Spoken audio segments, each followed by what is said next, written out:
Hello again, everyone. Happy end of June for Falls Count Anywhere on the Rhode Island Broadcasting Network. Erik Dunn here from Bridgewater, Massachusetts. Hope everyone is doing great. Thank you for tuning in. For those up here, I'm so sorry about the heat and humidity because it absolutely blows. Um, Never been a heat fan, actually, ever, especially humidity because I hate sweating. But a lot of drama has unfolded this week with WWE, and a lot of it has to do with the bombing of the U.S. has going on in Iran right now, and a lot of that actually um, put a question mark up on was Night of Champions going to remain in Saudi Arabia on Saturday, or was it going to get moved and get pushed out because of the bombing?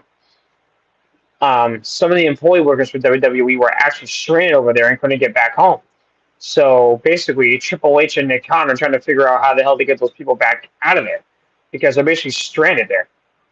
Saudi Arabia is kind of like right in the middle of it too, so it's kind of like a very interesting thing there. Um, but for all of you here tonight, sorry, this weather makes me do that. Stockholm. Raw and I will give our predictions for Night of Champions, and I'll also give you guys a little bit of some updates about Saturday night's main event in Evolution 2. So, before we go any further, let me give you guys some things to take care. You can watch me live every Wednesday at 5 on YouTube and on Kick, as well as on Spotify, soon to be Red Circle, and Tune In and Popping Podcast, I believe. Um, please, and you can also follow us on YouTube and Kick at Rhode Island Broadcasting, as well as Twitch at Rhode Island Broadcasting. Ron, could you pull up the other stuff too? You can also follow us on Blue Sky, MeWe, never heard of that at all, TikTok, and Patreon at RI Broadcasting. And also, you can also find this show the next day on Thursday on Spotify and U42.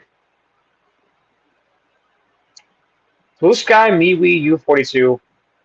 Not really that much familiar with this. Um, but we're going through a transitional phase right now, so we're trying to get some new people in. So follow us there, give us a like, give us a share, click on those feeds, and make sure to like and subscribe.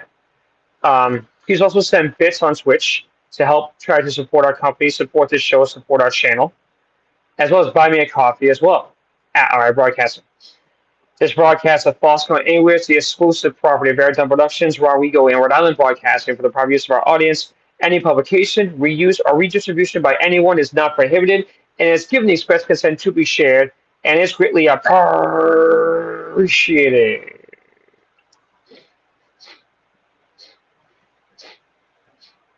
And I also want to take this opportunity to say that this is episode 99 of FCA. So when we make the turn into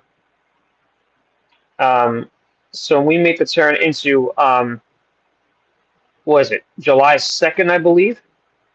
How about that for a crap kicker? So as of July 2nd next week, my birthday, my 26th, will be a month away.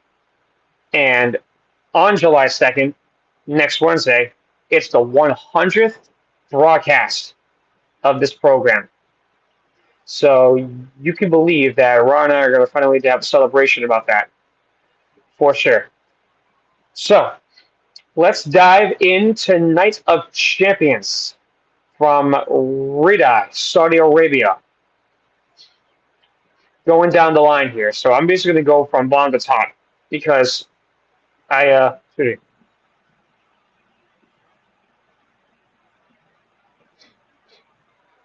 actually, I thought that was going to be a sneeze. Goes to yarn. 6 matches are on the card, but however, it should have been 7. But the Intercontinental title is no longer going to be defended because Dirty Dom Mysterio was currently dealing with a left ribcage injury. But the phenomenal AJ Styles has been confirmed from Raw Monday Night that he is still the number one contender and he's going to get the first title shot once Dom is cleared by the WWE doctors and the medical team. So here are the matches for you. The first one, Sami Zayn versus Karrion Kross. Sami's been looking to shut his mouth once and for all because Kross has been badgering him for months, constantly mocking him for failing to become World Heavyweight Champion. After Sami's loss to Randy and King of the Ring, Kross once again pokes fun at him, who erupted and challenged Kross to a match in Night of Champions. Despite months of intense backstage confrontations, Sami and Zayn have never met. Sorry, Sami and Kross have never met one-on-one. Can Zayn end his rivalry, or will Kross be too much? So Ron, who do you think? That one's going to be very interesting. I would like it to be Sami because I think that he still has enough momentum. Cool. All right, so Ron says Sami as well. All right, so Ron and I both say Sami. Next up, Rhea Ripley versus Raquel Rodriguez in a street fight. The Eradicator had been at odds with her ever since the latter returned and aligned with her longtime rival Liv Morgan, as the two upsurged Mommy's spot in the Judgment Day and brutalized her on several occasions. The two were at odds again during Queen of the Ring when Ripley cost Rodriguez a chance at the crown, sparking a huge fight between those two that also included Roxanne Perez. This fight would be destined to be a ferocious affair between two of the most destructive women in WWE history. You're going Raquel?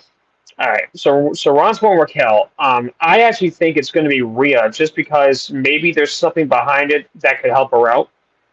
Um, Obviously, Liv Morgan's not going to be a factor. It's going to be Perez because Liv is expected to be out for roughly 4 to 6 months because of a separated shoulder.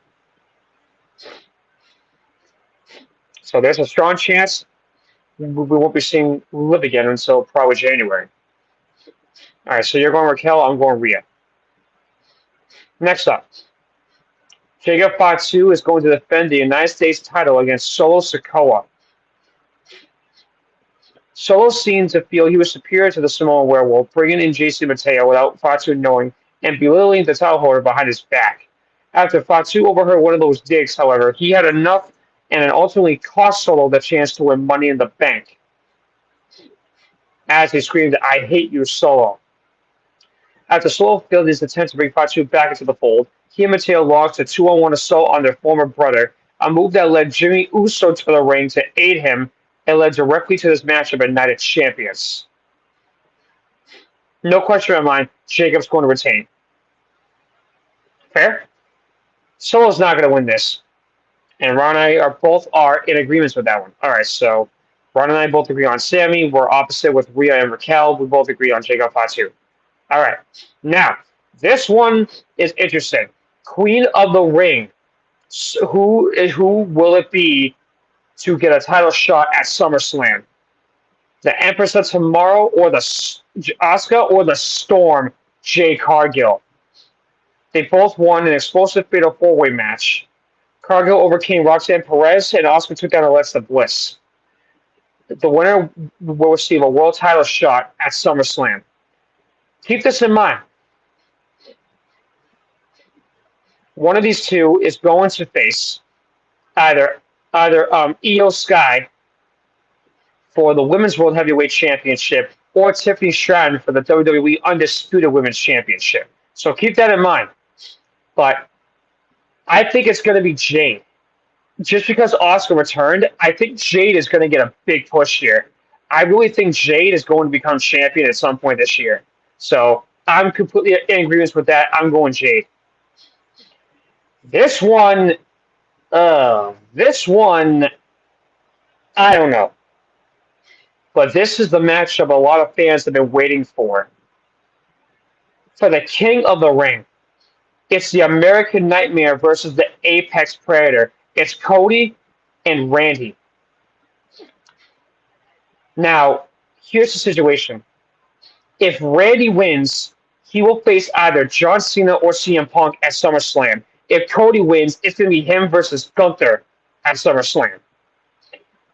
I honestly don't see. I honestly think for some reason, I actually think it's going to be Randy. Here's why. The reason why I'm picking Randy is because if Randy wins on Saturday, he will go to SummerSlam. I'll guarantee you right now, John's not. I really don't know if John's going to lose the WWE Championship to Punk, but uh, I don't see Cody versus Gunther, even though Cody is. No, wait. I'm sorry. I am an idiot. Cody and Randy are both on SmackDown. So honestly, I am stupid. I don't think it even matters. Hang on a minute. I think I made a mistake on that. Because I don't think it actually even matters anymore about that because, yeah, it doesn't matter. Cody and Randy are both on SmackDown, which means the winner of that match on Saturday is going to face either John or Punk for the WWE Championship. Oh, breaking news. I just saw a comment from Ron. I think Cody will win because he will face Cena, and that's when he's going to turn face.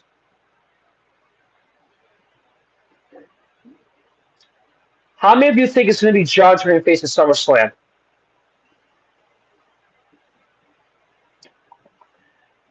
And also keep this in mind. SummerSlam is a two-night event at MetLife Stadium. August 2nd and 3rd.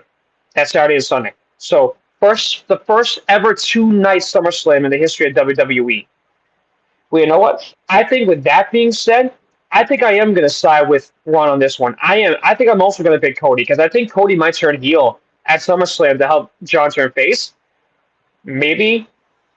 I think that looks more ideal. So you know what? I'm going to pick Cody. But on the same token, even if Randy wins, I'm not going to be upset by that either because I still believe that Randy deserves to win his 15th title. I still believe that Randy deserves to get his 15th world title reign. So as far as I'm concerned, I'm going to pick Cody because of John turning face. But I also do believe that even if Randy wins, I'm excited because that's going to be a freaking awesome match. A lot of people have been begging to see Protege versus Teacher for God knows how many years right now. I'm excited. Crossroads versus RKO. I'm stoked for that. But I am going to pick Cody because I agree with Ron. John will turn face in that sense. And that brings us to the main event. John Cena, CM Punk for the undisputed WWE Championship. The final chapter perhaps is going to be written in one of the greatest rivalries in the history of this company.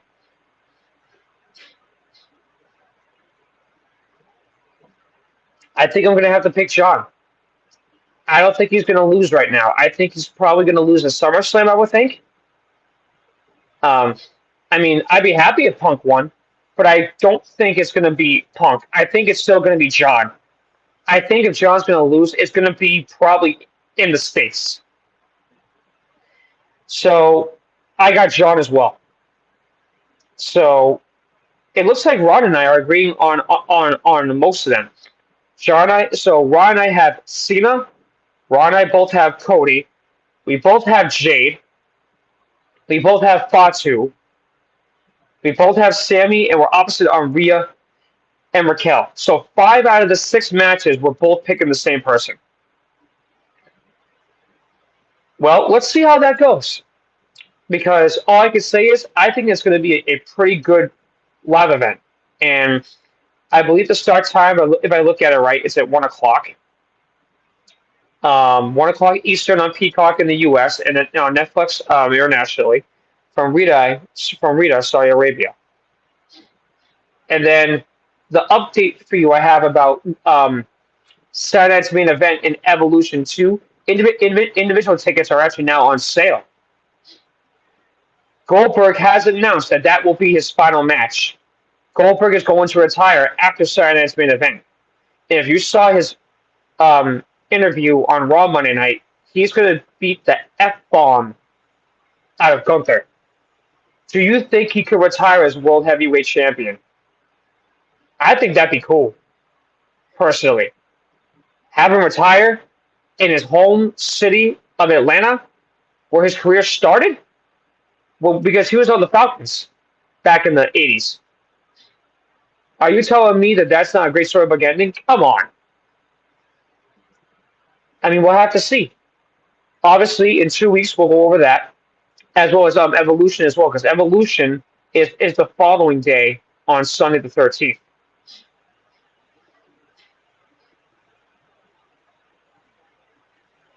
But with all that being said here, still update about Brock.